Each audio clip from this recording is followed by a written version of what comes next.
Las conquistas de los pueblos mesoamericanos iniciaron con la caída de México Tenochtitlan.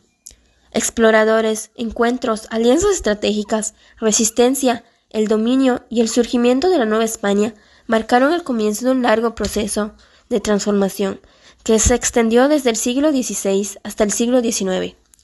Durante este periodo surgió la sociedad novohispana, caracterizada por su estructura corporativa, estamental y jerarquizada, la cual sentó las bases de muchos de los problemas sociales que aún persisten en México, como el racismo y la discriminación.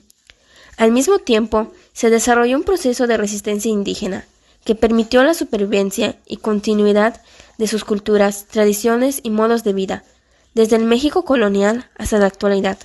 La Iglesia Católica desempeñó un papel fundamental en la vida del mundo novohispano.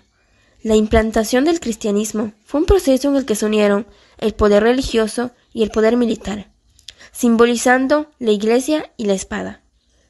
Las creencias, valores y prácticas del catolicismo dejaron una profunda huella en la sociedad mexicana, que aún perduran en el arte, la arquitectura, las festividades religiosas y en la concepción social del papel que hombres y mujeres desempeñan dentro de la familia y comunidad. La conquista de Mesoamérica fue mucho más que una guerra de espadas y cañones. Fue una transformación profunda y prolongada que alteró radicalmente las estructuras de poder, creencias y forma de vida de los pueblos indígenas. Aunque comenzó con la caída de México Tenochtitlan en 1521, se extendió durante siglos, afectando de manera desigual a distintas regiones y culturas más allá de la violencia física. Se trata de una imposición simbólica y cultural que buscó borrar memorias, destruir cosmovisiones y reemplazar el pensamiento indígena por una visión europea. Expediciones de los españoles en México. Hubo exploraciones silenciosas que anunciaban la conquista del gobernador de Cuba.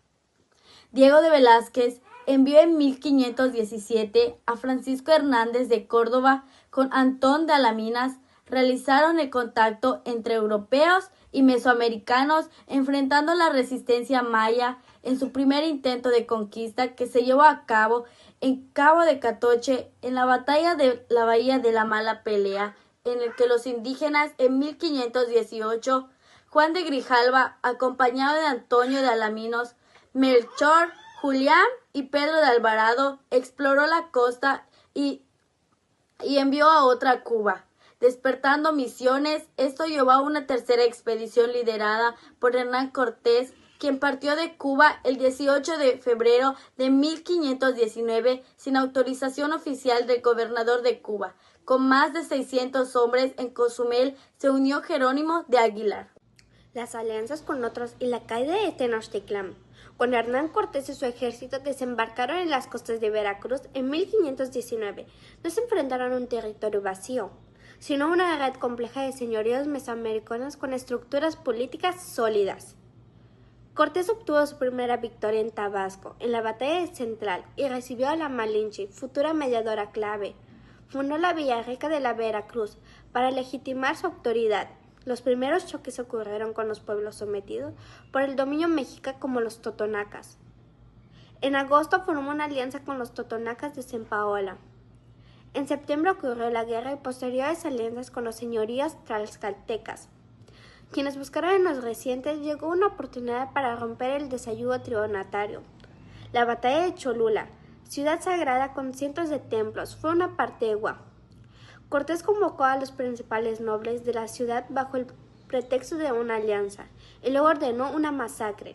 Las alianzas y las resistencias y las independizaciones formaron parte de un escenario en constante transformación. Cortés y sus tropas lograron ingresar a la gran ciudad mexica el 8 de noviembre de 1519 y allá fueron recibidos por Moctezuma, quien los recibió y les dio regalos. El 14 de noviembre de 1519, Moctezuma fue hecho prisionero en su propio palacio. Sin embargo, Diego de Velázquez mandó a Pánfilo Narváez con la misión de capturar a Hernán Cortés por relevarse, por lo cual Cortés dejó temporalmente la ciudad de Tenochtitlan durante las fiestas Toxcaltí. Mientras los mexicas celebraban a Huitzilopochtli, en ausencia de Cortés, Pedro Álvarez ordenó la matanza del Templo Mayor, el 20 de mayo, perpetuando una masacre que rompió definitivamente la relación con los mexicas y desató una feroz rebelión. Moctezuma murió y Cuauhtémoc tomó su lugar.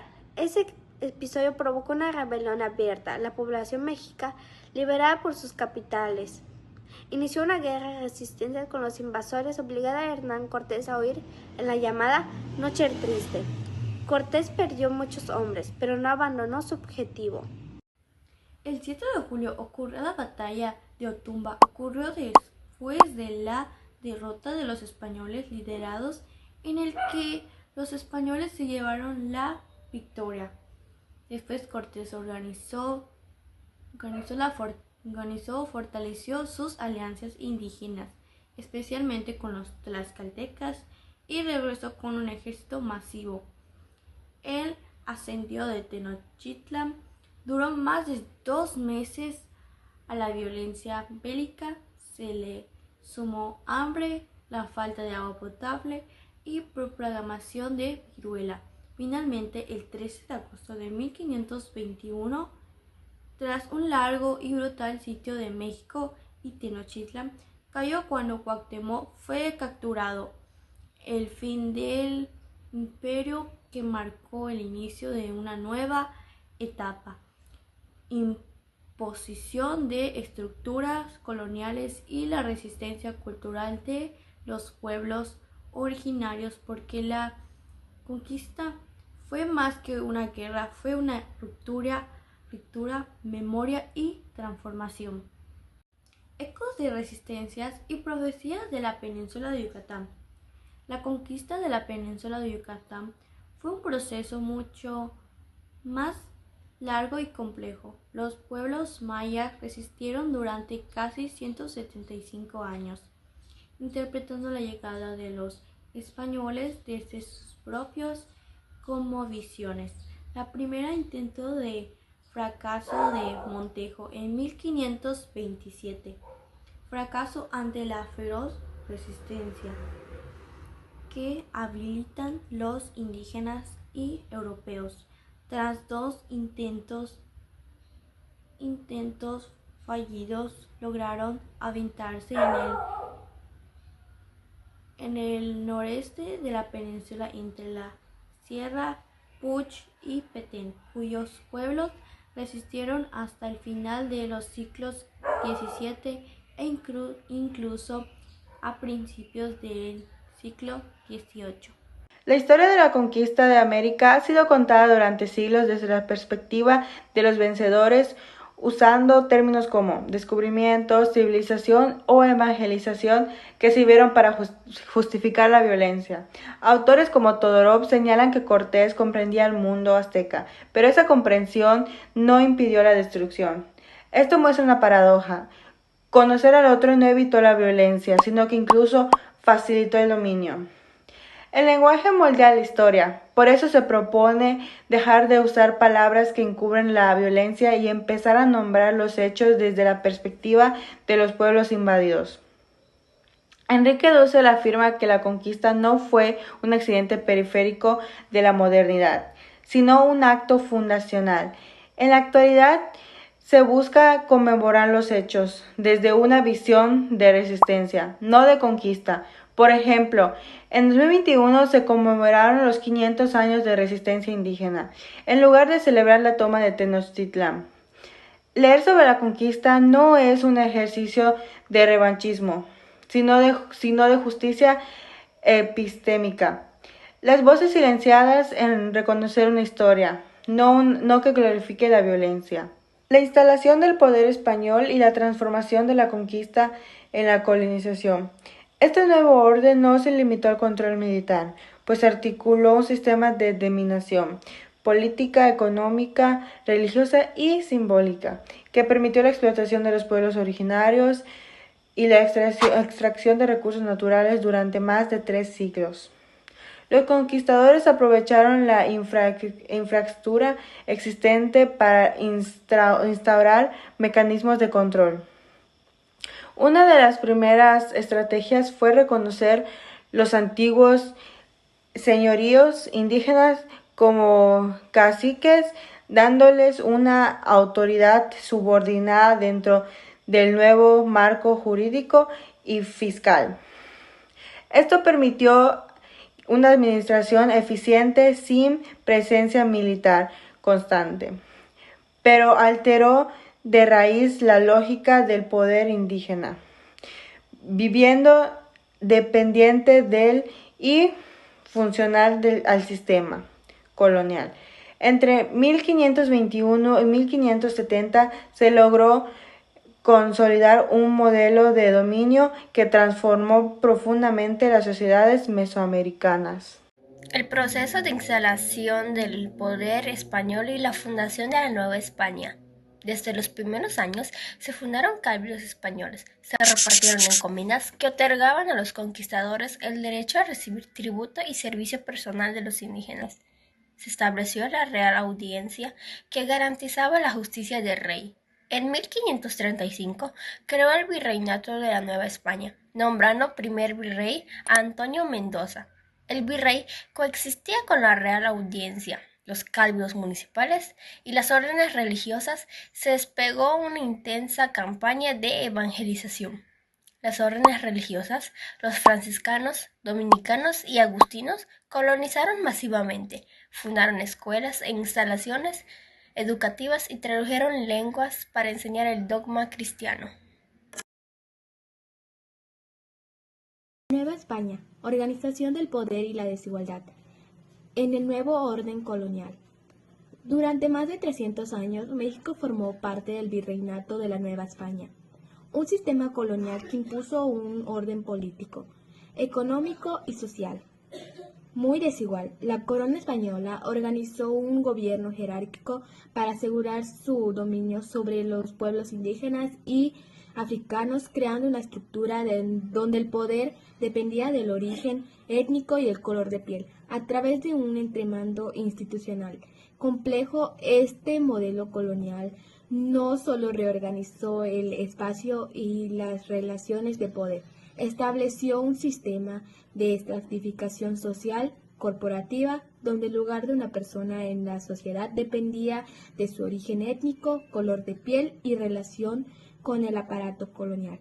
Las leyes, los cargos, los tributos y hasta el acceso a la justicia estaban regulados por esta lógica estamental que clasificaba a los individuos en castas rígidas y desiguales. El poder de los adelantados gobernadores. Los adelantados, quienes también cumplían funciones de gobernadores en las tierras que lograban someter, estos personajes no solo recibían atribuciones militares y políticas, sino también privilegios económicos que los convertían en figuras claves del nuevo orden colonial. Algunos casos emblemáticos son Francisco de Montejo, quien recibió en 1526 la capitulación para conquistar a Yucatán. Pedro Álvaro participó en la conquista del Altiplano Central y luego emprendió la invasión de Guatemala como adelantado. Pánfilo de Narváez fue enviado con plenos poderes para arrestar a Hernán Cortés en 1520 y Ñuño de Guzmán, adelantado de Pánuco y luego presidente de la Primera Audiencia. Estos personajes servían como agentes del imperio, pero también actuaban como señores coloniales con intereses propios. El gobierno del imperio, virreyes, audiencias y capitanes generales gobernadores. Se implementó un sistema institucional en el que destacaron tres figuras: el virrey, la audiencia y los capitanes generales gobernadores. El virrey, representante del directo del rey, incluye la audiencia, los capitanes generales o gobernadores. En total hubo 63 virreyes, siendo el primero Antonio Mendoza y Juan de Anjou. Algunos virreyes dejaron huella, como Luis de Velasco, protegió a los indígenas, actuaban como tribunales superiores a la justicia. La primera audiencia fue creada en 1528, aunque fracasó debido a la corrupción. La figura del capitán general gobernador combinaba funciones de gobierno civil y mando militar en regiones donde comunicaciones con la capital virreinal eran difíciles. El gobierno de local, alcaldes mayores, corregidores y régimen municipal, cabildo. Los alcaldes eran funcionarios que representaban al rey en las provincias. Tenían funciones judiciales y administrativas. Los corregidores eran funcionarios reales que supervisaban y controlaban a los reyes mayores y tenían autoridad sobre un territorio específico llamado corregimiento. Los albildos estaban compuestos por regidores y alcaldes ordinarios que se encargaban de la administración de la ciudad, incluyendo la gestión de recursos, la seguridad y la justicia local. El gobierno local en la Nueva España durante el periodo colonial incluía instituciones como alcaldes mayores, corregidores y cabildos que administraban justicia, recaudaban impuestos y gestionaban recursos locales. Estas figuras eran la clave para mantener la autoridad de la corona española en las colonias. El centro de poder imperial, el rey, máxima autoridad, gobernaba una monarquía compuesta, un conjunto de territorios con distintas leyes, instituciones y grados de autonomía. El Consejo de Indias, creado en 1524, actuaba como el organismo supremo del gobierno colonial que juzgaba, aprobaba nombramientos y dictaba normas administrativas. En 1503 se había establecido la Casa de Contratación. Esta institución controlaba y supervisaba quién podía establecer qué productos se transportaba, qué impuestos se cobraban y qué rutas se seguían. También controlaban la carrera de Indias. En conjunto, el rey, el Consejo de Indias y la Casa de Contratación formaron el gobierno imperial desde la península. La situación de los indígenas y los negros durante el periodo colonial en la Nueva España. La situación de ser indígena y negro implicaba limitaciones en la educación, el trabajo, la movilidad, la representación política en la Nueva España. Se les impusieron tutores y se les limitó el poder político real. Fueron utilizados como mano de obra en sistemas fiscales. Los españoles conquistaron y colonizaron los territorios indígenas, imponieron su lengua, cultura y religión. Fueron obligados a trabajar en la agricultura, la minería y la construcción.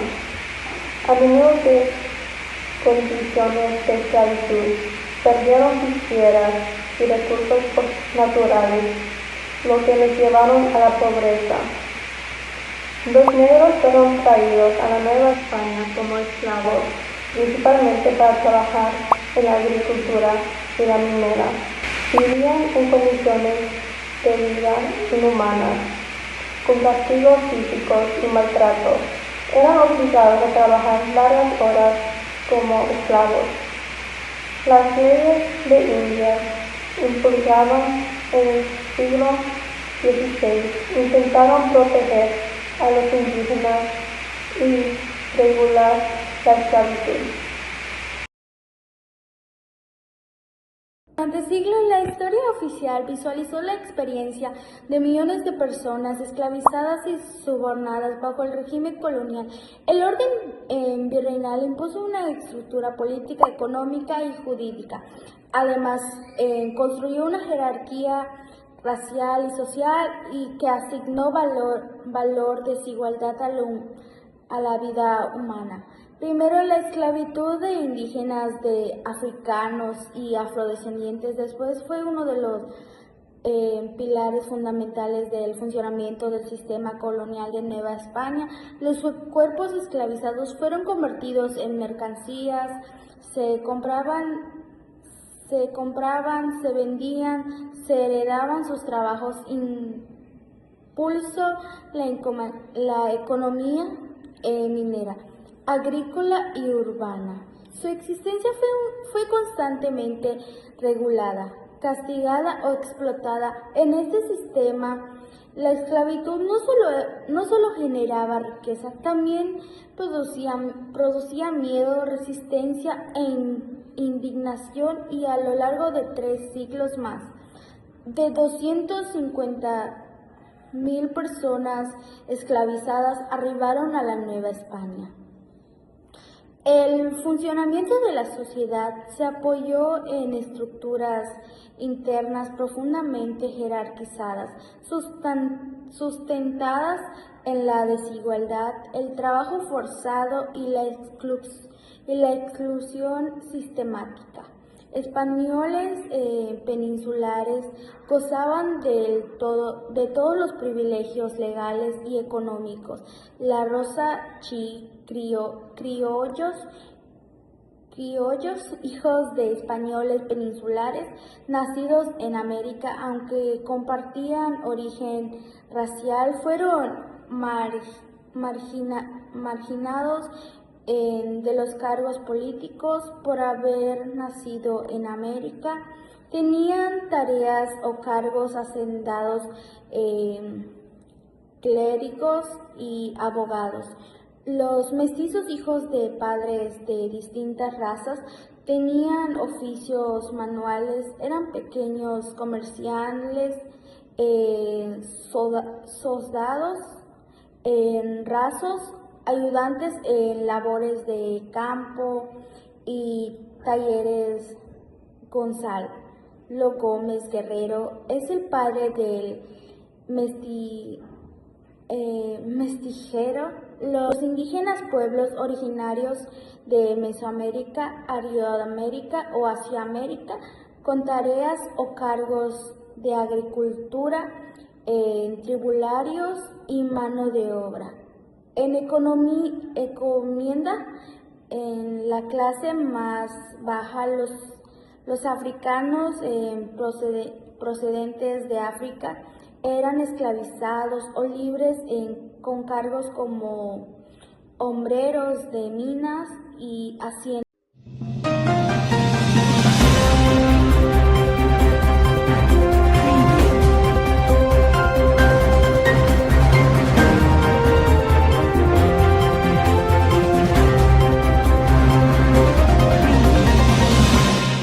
Debatiremos el papel de la Iglesia Católica durante la conquista y el periodo novohispano. Analizaremos su poder, su influencia en la cultura, su relación en el Estado y las consecuencias que dejó en la sociedad mexicana. Por un lado, el equipo A defenderá la idea de que la Iglesia Católica fue una fuerza civilizadora y dio moral. Por otro lado, el equipo B argumentará que la Iglesia Católica fue un medio de control, desigualdad y castigo. La pregunta guía que dirigirá nuestro debate será la siguiente. ¿La Iglesia Católica fue una fuerza civilizadora que benefició al mundo novohispano? ¿O fue una fuerza que impuso su poder mediante el control, la fe y el miedo? Buenas tardes. Nuestro equipo defiende la postura de que la Iglesia Católica fue civilizadora. Para empezar, la Iglesia Católica dio moral, progreso y cultura en México. Los criollos adoptaron símbolos como la Virgen de Guadalupe para formar su identidad. Además, consideramos que así la religión dejó una herencia profunda, moldeando las creencias, la cultura y las estructuras sociales de México colonial. La llegada de la Iglesia Católica fue fundamental para civilizar y organizar el Nuevo Mundo. Es importante destacar que cuando Hernán Cortés llegó en 1519 a conquistar México, no solamente trajo a batallones de guerra, sino que igual trajo a frailes evangelizadores, que iban a cumplir la función de enseñar a los indígenas sobre la religión católica. Gracias a la llegada de los franciscanos en 1924, los dominicanos y agustinos construyeron escuelas, templos y hospitales. Pero no podemos olvidar que esa civilización vino acompañada de destrucción. Los frailes no solo enseñaron, también impusieron la fe con castigo y miedo. Por ejemplo, Fray Diego de Landa quemó códices mayas, destruyó templos en Yucatán y castigó con dureza. La evangelización no respetó las creencias indígenas, sino que las tachó de idolatría. La Iglesia no civilizó, sino que borró culturas enteras en nombre de Dios. Es cierto que hubo excesos, pero también debo reconocer que la Iglesia trajo avances. Los dominicanos destacaron por su defensa de la justicia, la enseñanza y los derechos a los pueblos indígenas, y promovieron la educación. Los agustinos organizaron comunidades y levantaron instituciones que hoy en día son parte de nuestro patrimonio cultural.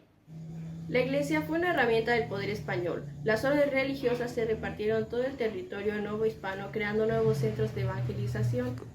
La Iglesia expandió su influencia sobre los pueblos indígenas, consolidando su poder durante todo el virreinato. Sin embargo, los agustinos ayudaron a organizar y comunicar la fe, construyendo conventos, templos y escuelas. Su trabajo fortaleció la estructura religiosa e institucional, consolidando el poder de la Iglesia en los territorios conquistados. No obstante, con el paso del tiempo, la Iglesia acumuló poder económico y político. Se dividió en clero regular, frailes, y clero secular, obispos, lo que generó rivalidades internas. La Inquisición, instaurada en 1571, fue una herramienta de control ideológico que impuso una cultura del miedo y castigó la idolatría. Sin lugar a dudas, el control religioso se basaba en el miedo, la vigilancia y la obediencia. La Iglesia actuó como un sistema punitivo que defendía lo permitido y lo prohibido, asegurando su dominio sobre la población indígena y criolla. Pero hay que tener en cuenta que el clero regular y el clero secular cumplían funciones distintas. Mientras que los frailes evangelizaban, los obispos y párrocos se encargaban de la administración y el orden. Además, el clero regular se encargaba de establecerse en lugares de difícil acceso, aprendían lenguas indígenas y, lo más importante, le enseñaba a los indígenas sobre la religión cristiana y también les aportaba con su educación. El arte, la arquitectura, las tradiciones y demás provienen de la herencia católica. Sin la Iglesia, México no tendría su cultura que actualmente tiene. La riqueza cultural que tiene es debido a la Iglesia católica. Me parece que tu argumento no considera que la Iglesia novohispana fue poderosa pero desigual. Solamente los criollos con limpieza de sangre podían acceder a los cargos eclesiásticos y los conventos femeninos solo servían a las hijas de la élite. La fe se convirtió en un símbolo de estatus y exclusión. La Iglesia modeló una sociedad, pero al mismo tiempo limitó la libertad de pensamiento y mantuvo estructuras de poder muy injustas. Hemos escuchado dos visiones. Por un lado, la Iglesia Católica como civilizadora que dio moral, unió y dejó una profunda herencia cultural. Por otro lado, como instrumento de control y represión, que impuso su fe mediante el miedo y la exclusión. Ambas posturas muestran que la Iglesia Católica fue un poder complejo, político, espiritual, creador y destructor, cuyo legado aún persiste y sigue vivo en la identidad mexicana. Observamos la conquista de los pueblos mesoamericanos desde la caída de México Tenochtitlan hasta el siglo XX. La conquista fue un proceso prolongado que implicó alianzas, violencia ritual y resistencia indígena. La instalación del poder español modificó el territorio, la sociedad y las estructuras de gobierno. Existen muchas interpretaciones y debates sobre el sentido de la conquista, pero se comparan términos como encuentro, choque, descubrimiento o invasión.